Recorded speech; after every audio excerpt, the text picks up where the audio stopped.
having a good midweek.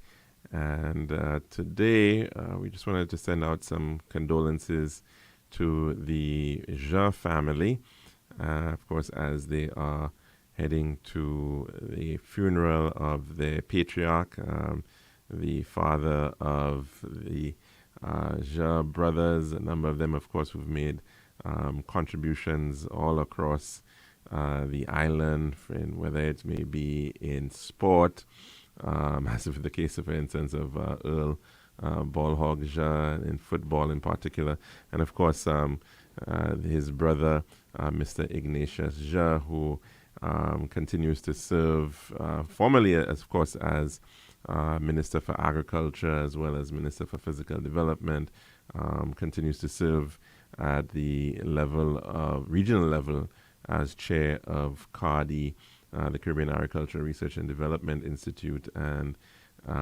as well an institution responsible for water authorities across the Caribbean, CAWASA. And so certainly we want to extend our condolences to the family as they head to the funeral service, which is going to be held at the Fatima Church at La Clary, where the family, of course, has very long roots. Also, we want to extend our condolences to the family of certainly an individual who had an amazing life ahead of her and unfortunately succumbed after a long battle with the big C, that of cancer. And I speak of Miss Shan James.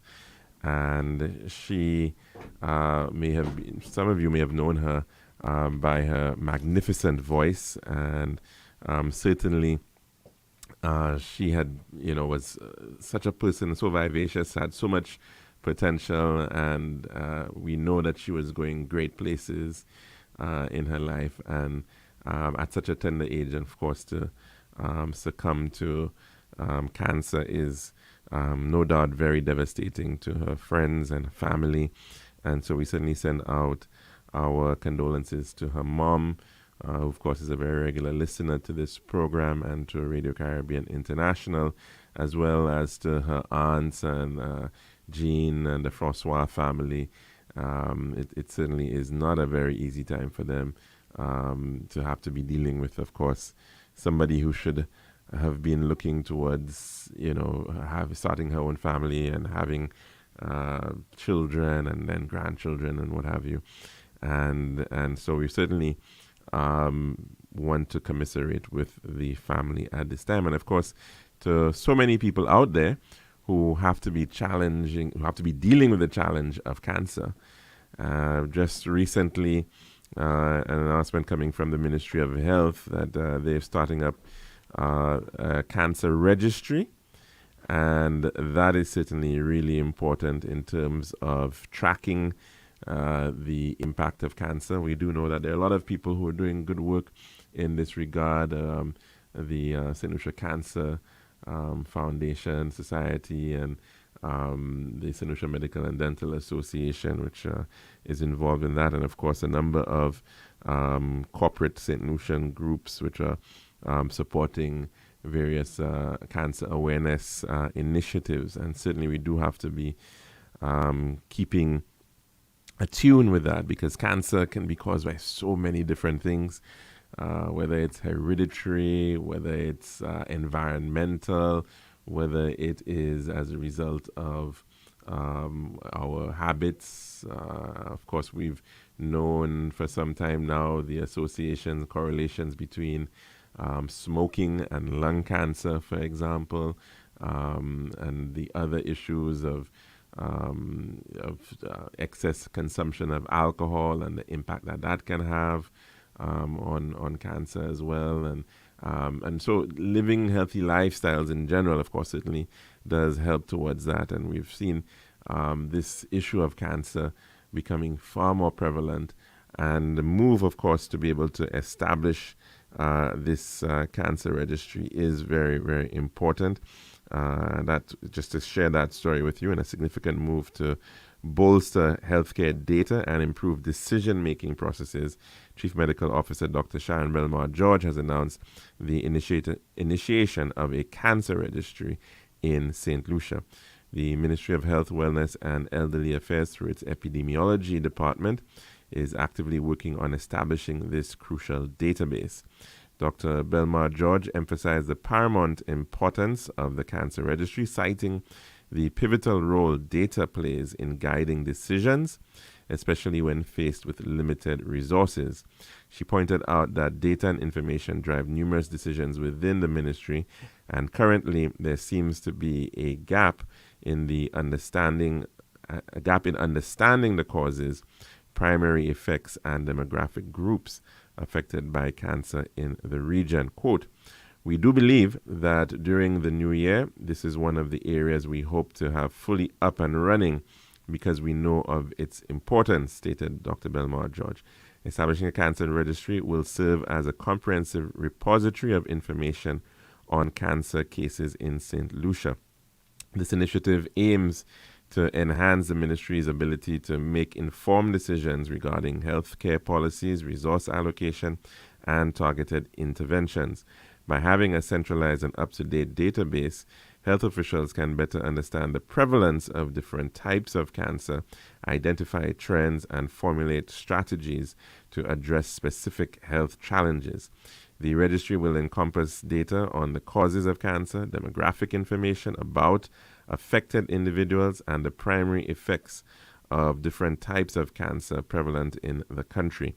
This holistic approach is expected to provide a clearer picture of the cancer landscape in St. Lucia, allowing health authorities to tailor their responses to the population's unique needs. As the ministry works diligently on setting up the cancer registry, the CMO is optimistic that this initiative will significantly contribute to improving public health in St. Lucia.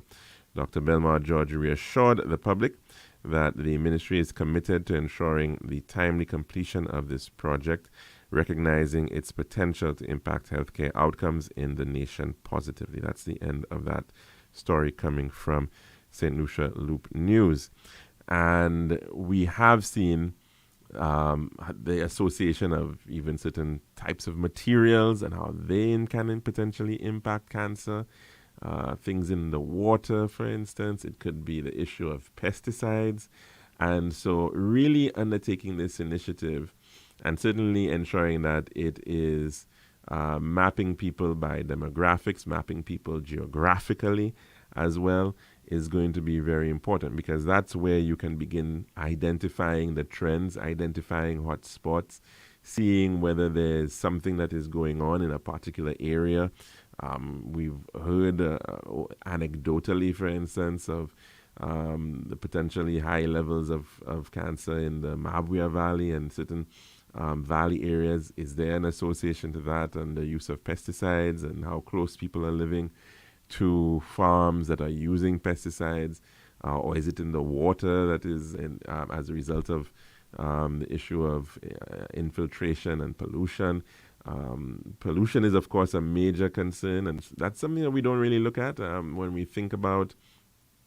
We just spoke about, for instance, the matter of smoking and inhalation, but that's another major problem is the issue of air pollution and very high levels of dust, or people living very close to roads where you have lots of VOCs that are existing in the atmosphere and could very well be causing issues, respiratory issues. We've seen the problem quite a bit in terms of the sick buildings and the indoor air quality that we're facing. And does that have some sort of correlation as well?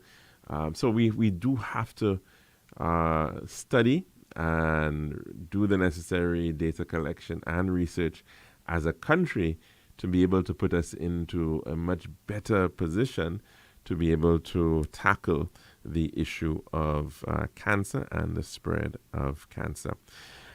Very quickly as well, just wanted to mention upcoming event. There are quite a number of them, but there is in fact going to be a revision or potential revision of the Education Act. And that Education Act has been around since the year 2005. It was new then, of course. It was brought on at a time when there was a significant revamping of the education system, how it was structured, the rules guiding it, and of course how schools are run, how the ministry is run, the inclusion of district education offices, and so on and so forth. And there is, in fact, an initiative on right now by the Ministry of Education to also revise this piece of legislation and ensure that it is updated. And it is certainly a very timely move, because certainly we are at a point where systems like education, these massive, well, relatively speaking, massive systems that are so nationally important, often when they do need to have a significant revamp. And especially at a time when the world is shifting in terms of what is relevant now and what should be really taught in school, what that entire education experience in school, out of school, co-curricular, extracurricular, how is that really going to impact the future that we have when we're speaking about significant changes that are in fact already having certainly an impact on education, whether it's artificial intelligence, the rise of robotics and automation. What does that mean for continuing trends in the workplace? And what are the skills, what are the life skills, what are the technical and vocational skills that are necessary for individuals to be able to eke out a living and to be able to make significant contributions to the country. And we also have to have that conversation even with regards to the matter of crime, which we of course have been lamenting, and we do lament on a regular basis.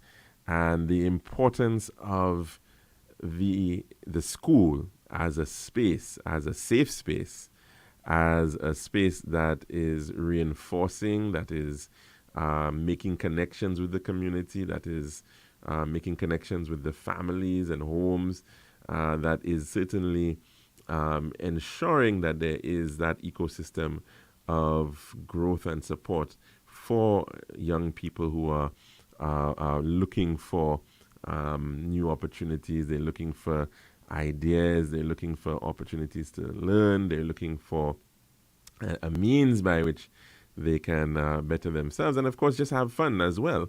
And the school certainly has to be a modern space, a place that is actually going to inspire individuals in that regard, and of course is also going to ensure that it's bringing forward good values for those young people.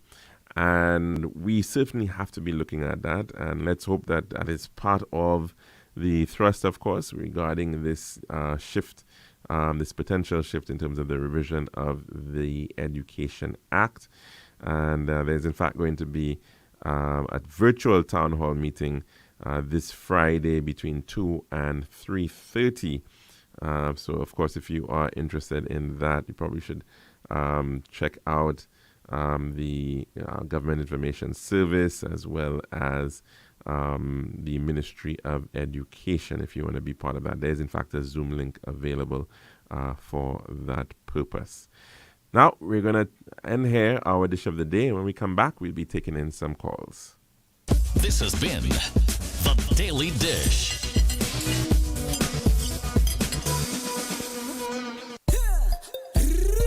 One tiles for your home, I see. Bathroom, kitchen, pantry. Need tiles for your balcony. Come down to Tiles Plus, satisfaction guarantee. Tiles Plus, Tiles Plus, Tiles Plus. Big tiles with unbeatable cost. Customer service, A+. With all kind of tiles, come down to Tiles Plus. We also got gas and vanity. Books, doors, you'll see. Come down, don't mind nobody. We got the best tiles on island. Trust me. We are located Land Street in Castries, Bosses, Grozile, and Slack Street in Beaufort. Telephone number 453-7939. Tiles Plus.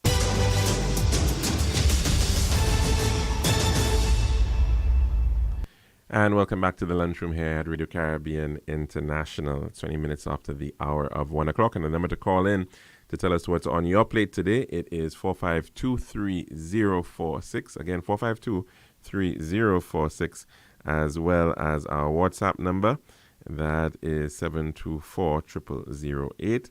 Again, 724-0008. Now, a quick look at some corporate news coming out of Trinidad and Tobago, and that is with respect to Massey Holdings.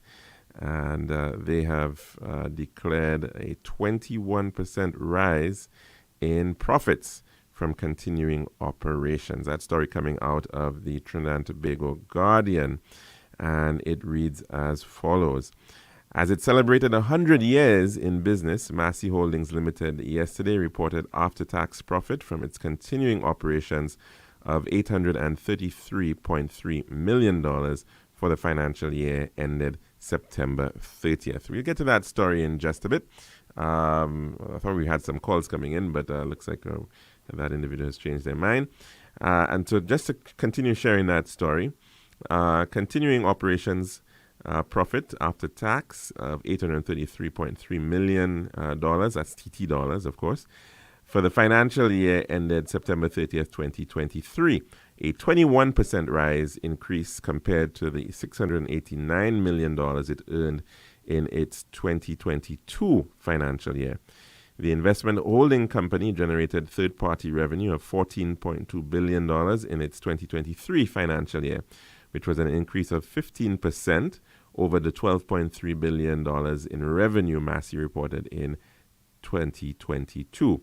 The group's before-tax profit from continuing operations grew by 23.5% from $995 million in 2022 to $1.22 billion in 2023.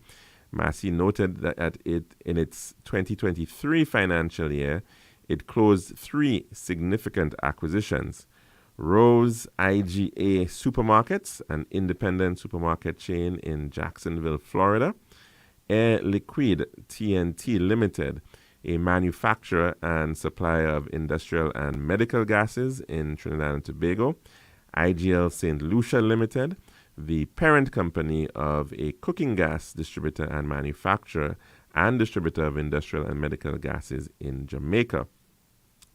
An additional $1.1 billion, or US $158 million in revenue, and US $21 million in profit before tax were derived specifically from the 3 additions. We are actively engaged in efforts to integrate these companies within the Massey Group, said the group's chairman, Robert Riley. The Massey chairman said the group invested US $240.5 million in debt financing to make the acquisitions in the last financial year. That increased the group's debt-to-equity ratio from 25% to 46%, which, quote, remains well within a tolerable limit, said Riley. Quote, the group maintains $1.3 billion TT dollars, or US $191 million equivalent, in cash at the end of the year, and a highly liquid US dollar investment portfolio which fully secures US $126.6 million of margin line debt, without which the group's debt-to-equity ratio would drop to 35%, said the Massey chairman. He also noted that with the nearing completion of the group's divestment agenda, profit after tax from discontinued operations declined from its 2022 financial year. Riley explained that the companies whose operations were discontinued in 2022 cannot contribute to the group in 2022, and some of the one-off gains on sales of assets and companies, such as Massey United, were not repeated in the 2023 financial year. Quote, in the 2023 financial year, discontinued operations produced a loss of $20.4 million, mainly derived from impairments associated with the non-core real estate assets and businesses in Barbados slated for divestment in financial year 2024. This is in comparison to the profit after tax contribution of $169 million from the discontinued operations in 2022, said Riley. He said that as a result, the group's after-tax profit declined by 5% from $813 million in 2022 from $858.18 million in 2023 after discontinued operations. The group's earnings per share declined from 41 cents in 2022 to 38.6 cents in 2023. And that story, as I mentioned, coming from the Trinidad Guardian regarding Massey Holdings, of course, now into its 100th year. Quite similar to, of course, a company right here in St. Lucia, Carrasco and Sons. They're also celebrating 100 years. Of course, this company has been around for quite some time, Neil and Massey, and of course has holdings in many Caribbean countries, including St. Lucia and St. Vincent, as well as Barbados, in Trinidad and Tobago, of course, where they are headquarters, as well as over in Jamaica. And certainly, many people will be thinking about the issue of their grocery prices as that entity continues to rake in some pretty healthy profits. Let's take in a call at this time. Good afternoon and welcome to the lunchroom. What's on your plate today? Hello, caller.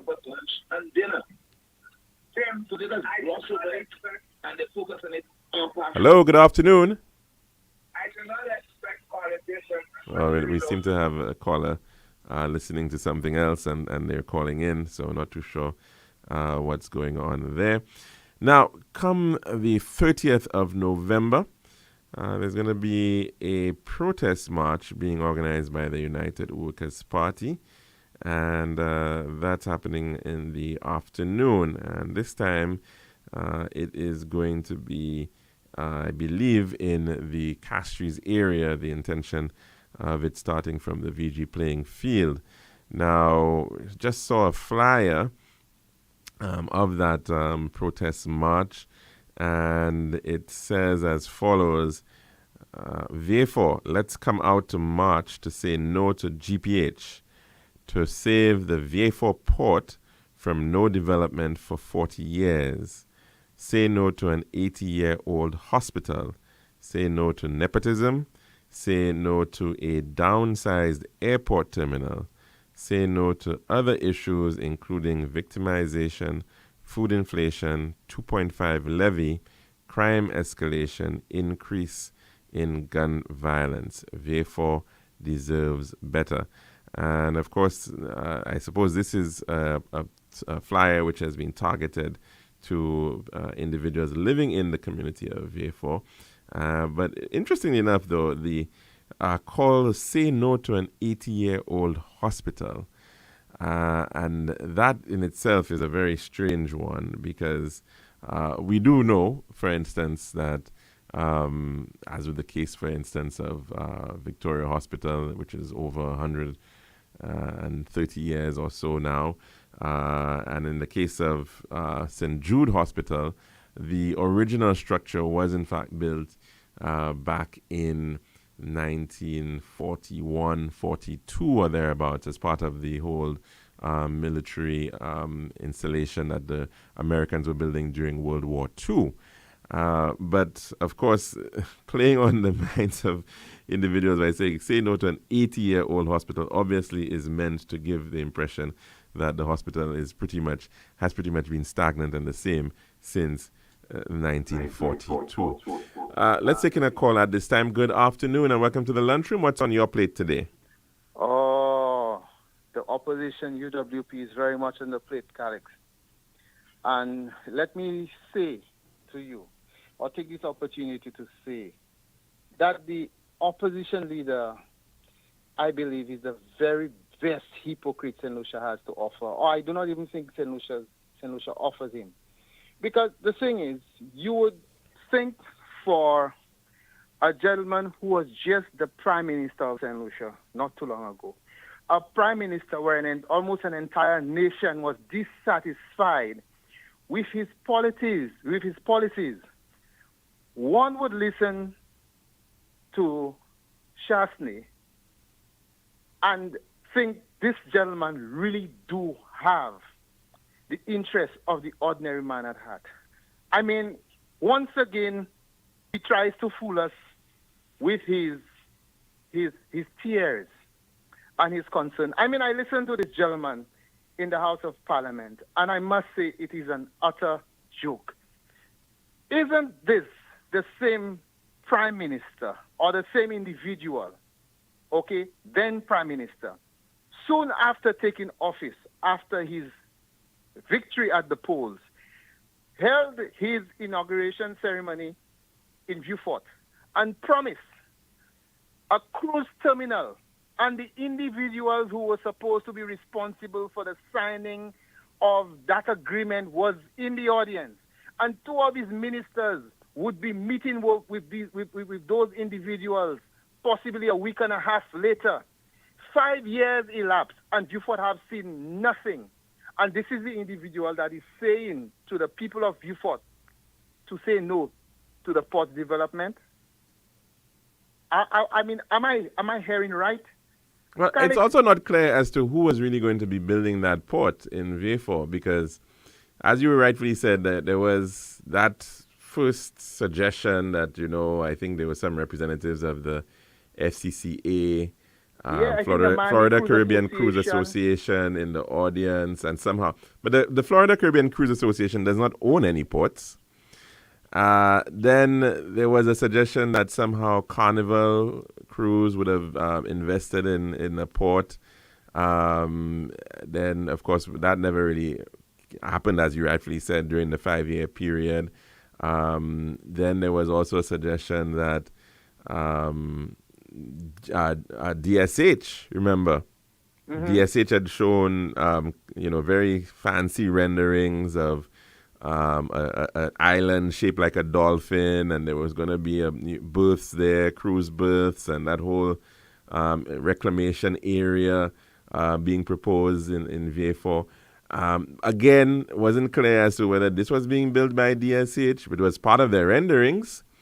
But again, it's a very expensive undertaking to be building a port from scratch when you've got to be putting in reclamation. I mean, right now, for instance, there's a project that's being done in St. Vincent. It's a cargo terminal, and they're, I think, reclaiming somewhere around 8 hectares of land. I mean, that's roughly about 20 acres of land. And it's being done by a Canadian company, Acorn. And that's, I think, a project like $170 million US. It's a significant amount of investment, and you would expect a similar scale, quite likely, in terms of whatever you'd have to do down in Vieux-Fort, to be able to establish a dedicated cruise passenger terminal and berths if you wanted to do it down there. So that has never been signed up. It's never been signed up. And you also have to ask yourself, again, Caller, I mean, how is it really going to work?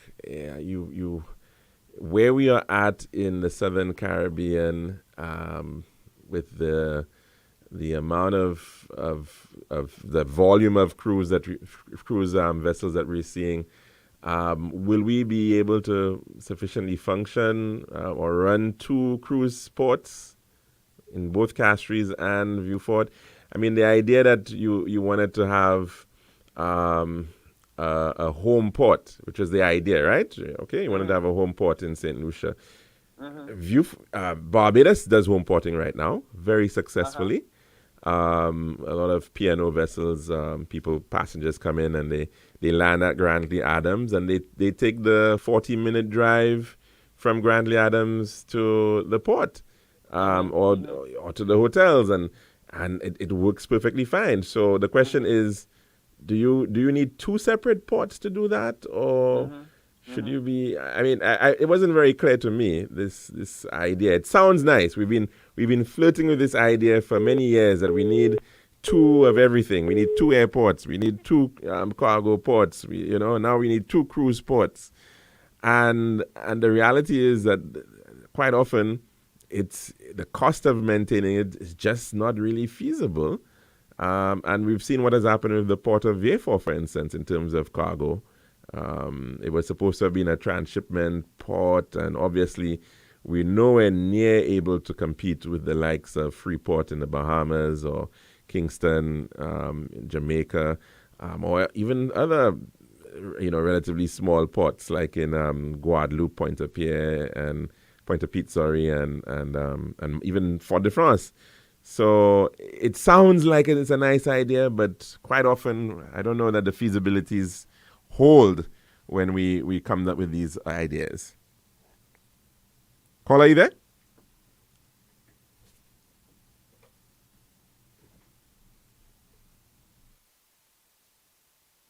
I wasn't aware that the call dropped. Okay. Our apologies for that. But we actually do for our weather report at this time. So we're going to head across to take that in. Make your home merry and bright with Island Style's massive Christmas sale. Our wide range of porcelain and ceramic tiles are on sale up to 50% off. And that's not all. Save up to 15% off. Bathrooms with bundle and save. The more you buy, the more you save. On gorgeous bathroom vanities, bathtubs, faucets, shower glass, toilets, and more. Plus, contractors and tilers are in for a treat with our special discounts on tiling tools and accessories. Sale on now at all locations. Castries, Rodney Bay, and Viewfort, or call 450-452 or 453-TILE. It's time to deck the halls, deck the walls, or even deck the deck with huge Christmas savings only at Island Style. This is Radio Caribbean International. It's now time for the weather news.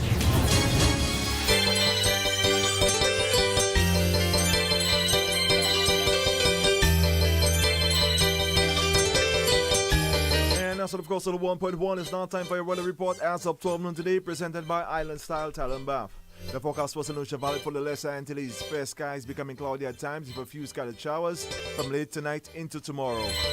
The tropical weather outlook. The Atlantic high pressure system will continue to generate moderate easterly winds across the Eastern Caribbean region for the next few days.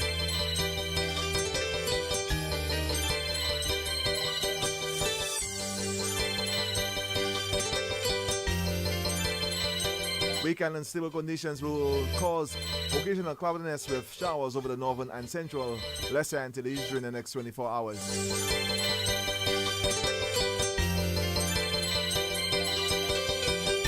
Also, I missed out the forecast for St. Lucia Valley for the next 24 hours. Winds will be blowing from between the east and east-northeast near 14 miles per hour or 22 kilometers per hour. The weather generally fair skies becoming cloudy at times with a few scattered showers from late tonight into tomorrow. And this was your weather report as of 12 noon today, presented by Island Style Talent Bath. This has been RCI's Weather News. For more information, call the Weather Hotline at 454-3452. RCI 101 number 1.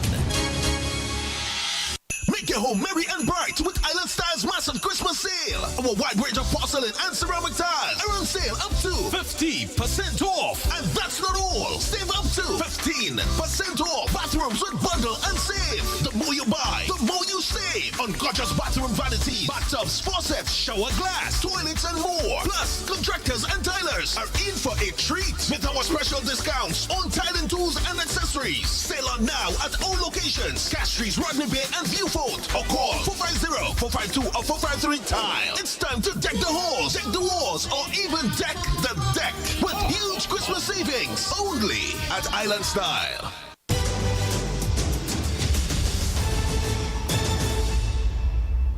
And welcome back to the Lunchroom here at Radio Caribbean International. And of course, if you want to call in to tell us what's on your plate today, the number to do so is 452-3046. Again, 452-3046, as well as our WhatsApp number 724-0008. Again, 724-0008. And coming back to that issue, which of course the last caller started off on, is the issue of how you really deal with ambitions, as well as how you potentially match those ambitions with pragmatism as well in terms of development. Now, even in a country like Singapore, which is highly dependent on transshipment along the Malaccan Straits, and you can't probably get a better point or port like that of Singapore in terms of their geographic advantage that they're utilizing. But of course, they made a significant amount of investments, and they too are also right now conglomerating their ports, amalgamating their port operations. So whereas right now they've got about 3 different port areas, they're actually looking at really developing just one single major port of Tuas on the western side of Singapore. And they can find that in that it's a mega port, yes, but the ability to handle and have efficiencies and of course the ability to scale up and utilize technologies, a highly automated port that they're developing, is really suggesting the likely trend in terms of the direction that a lot of these types of facilities are going towards. And so even that idea at this point of being quote-unquote a transshipment hub, that obviously is out the door for us. And what it therefore means is that really we are pretty much stuck with just pretty much these point-to-point operations. A lot of the cargo operations would more than likely continue to be coming out of the port of Miami as being that major umbilical cord for our trade moving on. And so even in fact there's across the Eastern Caribbean a realization that really the amount of freight being moved has actually not shifted. And a lot of it has been partly because we've seen a significant decline in exports of bananas over the years. So that has certainly meant that the amount of freight that we've been moving has gone down or has not grown in any kind of major way. So how you keep on developing that port infrastructure is going to be very ticklish. It was raised, of course, by the Prime Minister quite recently in the House, that the reality is, although we see these massive cruise ships coming in and the Oasis classes and the Quantum classes, and these vessels bring thousands and thousands of people, and those are very, very visible. But when you actually look at the financials of SLASPA, a lot of the money is actually still very much tied towards cargo operations. That's where there's actual profit in operations. And so that aspect is still something that we've got to look at as a country in terms of how we can then potentially benefit from sensible investments. And of course, this is where the whole question about the matter of how you fund cruise expansion comes into play. These cruise vessels bring large numbers of people, which therefore require, at any one go, you need a lot of capacity to handle a significant number of people coming into your country. Just think about it this way. You've got 6,000 people coming on a vessel, plus whatever in terms of crew. Maybe another 2,000 for argument's sake. That's 8,000 people. And they're only coming for a day, and they want to be able to experience as much of the island as possible. So a lot of them are going to end up going on, maybe about half of them are going to be going on some sort of excursion or tour, whatever the case may be. And you compare that with the 4,000, 5,000 hotel rooms that you have on island, which may at any one point in time be handling about the same number of people. And it does not have, and of course these individuals are staying much longer, on average 8 days. They're spending more. They're spending a lot more in terms of accommodation, obviously. And they in terms of the overall spend, the average stay over visitor is spending at least 10 times the amount that the average cruise passenger ends up spending. So yes, you have these massive vessels coming in, which of course you've got to now accommodate.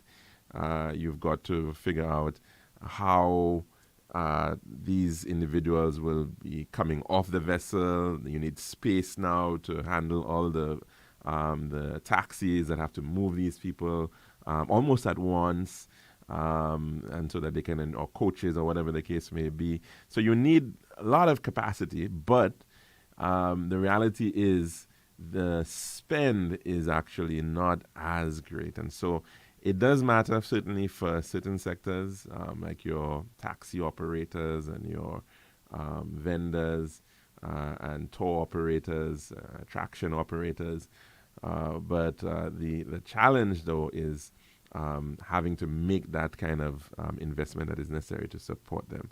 And it's interesting enough because it's amazing how times have changed. There was a point where certain individuals were very much against the spending more money on cruise, and they were all for supporting more money being spent to support stayover arrivals. So, in fact, I'm pretty certain if you go back in time and you listen to an earlier Mr. Alan Chastney on this matter, he probably was not very much in support of spending very much money on cruise at all. Now, coming to the matter of the airport, that's another interesting one within the context of our tourism expansion, because we have a facility, Hiwanora International Airport, as well as the George Charles Airport. There was a time where George Charles Airport was handling probably about twice the number of people coming into Hiwanora. And over the past, certainly over the past decade, but more than that, maybe like about past 15 years, we've seen a significant shift in terms of international airlift versus regional airlift. And so the numbers that are coming into the George Charles Airport have certainly plummeted. We also recall that at one point in time, we were even seeing international travel into George Charles Airport. Remember,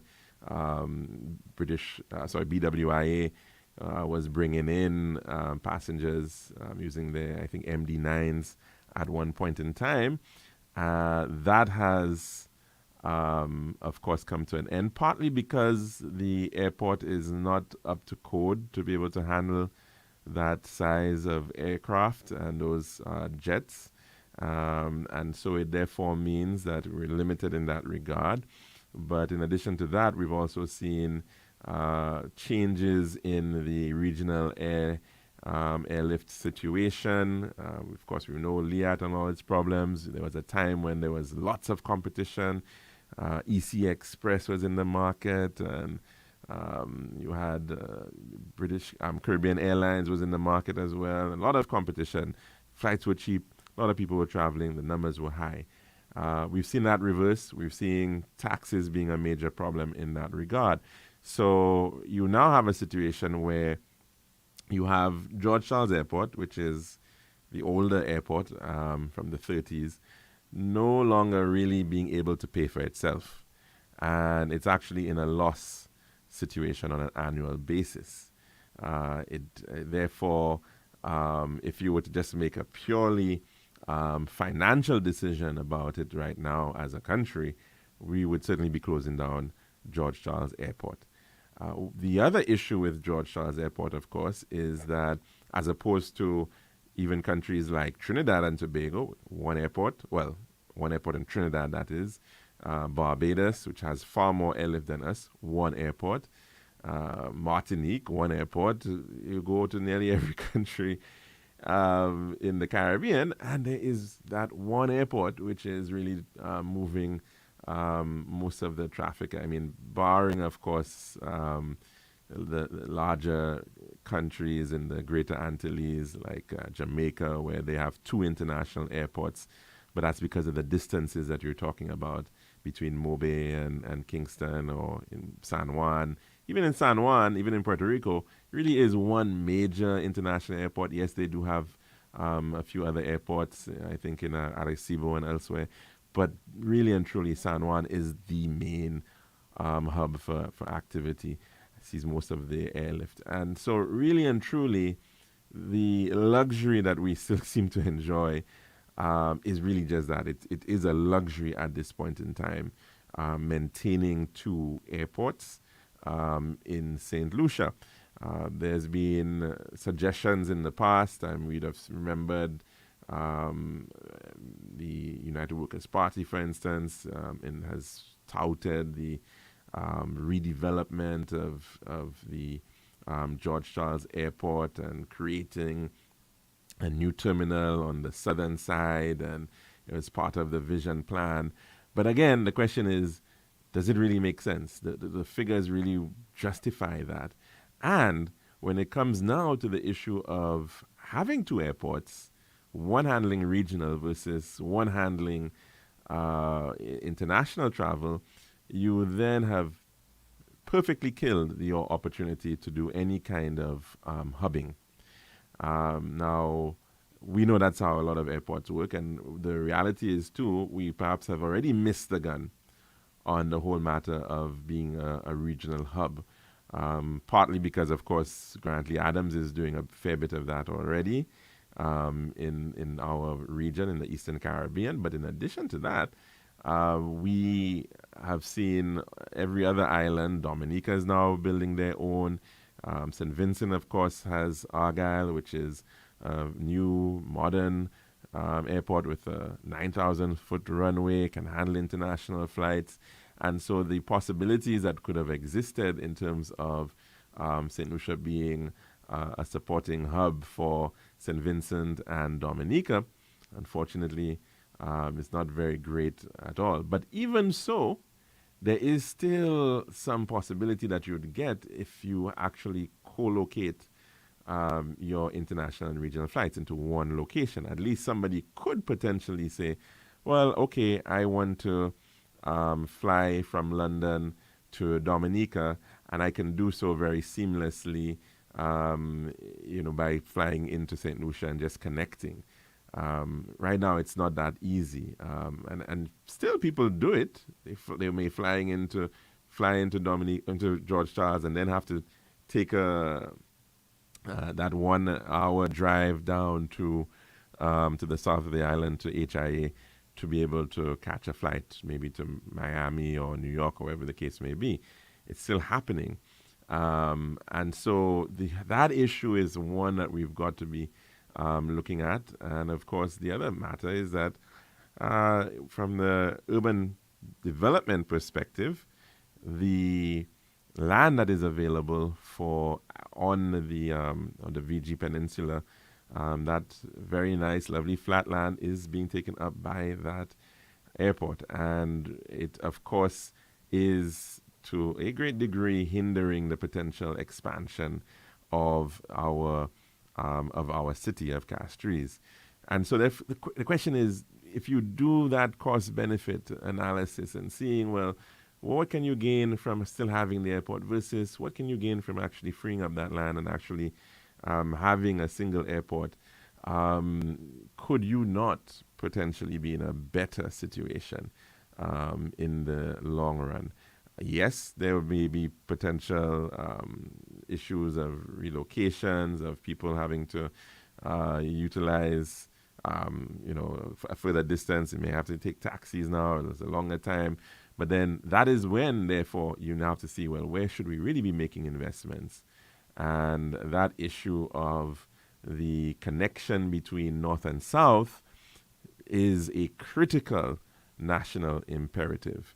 And so if we were able to, for instance, simply be able to get, say, between Vieux-Fort and Gros-Islet or Vieux-Fort and Castries in a shorter period of time, maybe 40 minutes to Gros-Islet or half an hour to Castries, then you really don't need to have two airports. You hear some comparisons sometimes being made with places like Paris and places like London, of course, which has multiple airports, including a city airport. But we're talking about cities that have 8 million, 10 million people. And still we are a small country like ours, the distances are not really that great, and so it really then begs the question whether we need to be thinking about better utilization of those resources. Let's take a call at this time. Good afternoon and welcome to the lunchroom. What's on your plate today? Yes, good afternoon. As you were just speaking about Urinor Airport, I traveled earlier this month and I met a lady from Dominica on the flight from St. Lucia to Miami, and she told me she actually took the ferry from Dominica to St. Lucia to pick up the international flight out of Urinora. Yes. And she also lamented the fact that there seems to be an absence of, let's say, proper hotel accommodation at Vieux-Fort, close to the airport, so that most of the hotel plan is in the north. And she thought that's an opportunity that we need to explore. Also, I just think to the fact that she could actually take the ferry from Dominica to St. Lucia and to take an international flight. That is also another opportunity for us. Definitely. Thanks for pointing that out, caller. And yes, certainly, certainly Dominica is trying to make strides in terms of their airlift situation. They now have flights, direct flights from formerly Melville Hall to Miami now, and that's of course a major boon for them and their tourism. And of course, they also are expanding. They are building a brand new airport in the north of Dominica, in the Hampstead-Wesley area. And but still, even in the interim, there is going to be a demand. And even when that airport probably actually opens up, you are more likely still to be seeing for a very long time far more airlift coming into St. Lucia because we, as of now, and based on all the trends that you're seeing, we're certainly going to be having a much larger hotel planned.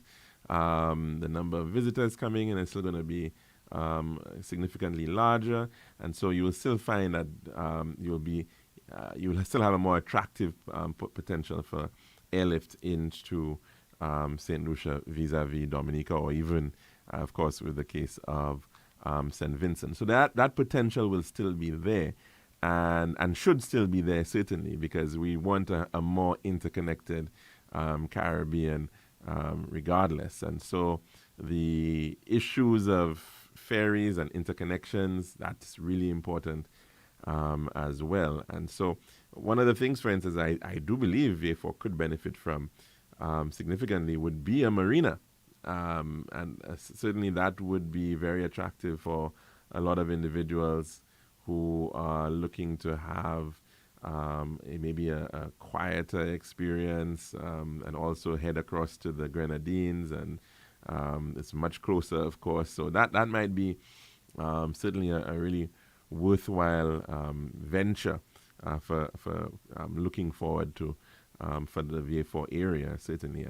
But we certainly have to be looking at it, and as a country, seeing how we can maximize our resources, the few resources that we have, the scarce resources that we have to be able to know how to make best use of those resources. So that's our program, and we do hope that we can continue it tomorrow again, God willing, for another show of The Lunchroom on Radio Caribbean International. I'm your host, Calix George Jr., saying goodbye.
tiles for your home, I see. Bathroom, kitchen, pantry. Need tiles for your balcony. Come down to Tiles Plus, satisfaction guarantee. Tiles Plus, Tiles Plus, Tiles Plus. Big tiles with unbeatable cost. Customer service, A plus. With all kind of tiles, come down to Tiles Plus. We also got gasway and vanity. Books, doors, you'll see. Come down, don't mind nobody. We got the best tiles on island. Trust me. We are located Land Street in Castries, Bosses Grozile, and Flag Street in Beaufort. Telephone number 453-7939. Tiles Plus.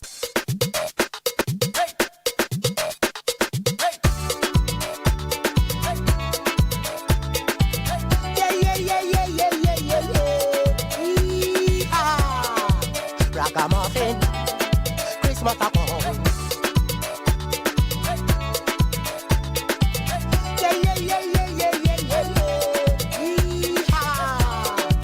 Ragamuffin, New Year's again. I'm on working day and night to get a piece of pie. Stiff-necked boys and baby girls, them a watch eye and I red eye. I'm on trying real hard to eat a piece of pie. Stiff-necked boys and baby girls, them the one ragamuffin get none. Hey, hey. Oh, boy, Christmas a come, ragamuffin must get a slice of the pie. Hard yarn, yes, come again, no tippy no go eat not the pie.